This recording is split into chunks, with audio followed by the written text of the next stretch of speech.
by Jarrett Renshaw and Alexander Reuters. U.S. President Joe Biden will visit Chicago on Thursday to meet with the United Airlines chief executive and local Democratic leaders, as he touts his decision to impose COVID-19 vaccine mandates on employees of large firms. Biden last month ordered all federal workers and contractors to be vaccinated, with few exceptions, and for private employers with 100 or more workers to require employees to be vaccinated or get tested for the coronavirus. The order spurred pushback from high-profile Republican governors including Florida's Ron DeSantis and South Carolina's Henry McMaster, who vowed to fight the administration's move to the gates of. Biden plans to highlight what he considers local success stories, including a move by Chicago Mayor Lori Lightfoot to set an October deadline for all employees to be fully vaccinated, as well as Chicago-based United's role as the first U.S. carrier to require immunization. The president's message will be clear: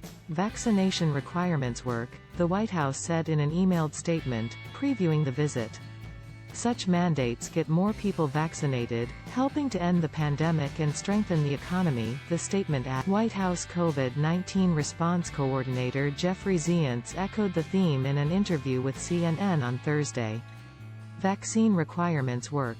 They're also good for the economy, and it gets people back into the workplace. In addition to Lightfoot and United CEO Scott Kirby, Biden will be accompanied by Illinois Governor J.B. Pritzker, who announced requirements in August for eligible students and school employees to be. Biden's mandate announcement was a breaking point moment as his administration struggled to control the pandemic, which has killed more than 700,000 Americans, as a large swath of the nation's population refused to accept free vaccinations that have been available. The mandate, which the White House says will cover 100 million U.S. workers and applies to about two-thirds of all U.S. employees, is being written in part by the Department of Labor's Occupational Safety and Health Administration. A surge of hospitalizations and deaths caused by the highly contagious Delta variant of the coronavirus has posed increased risk not just to the country but to a president who ran on promises to get control of the pandemic.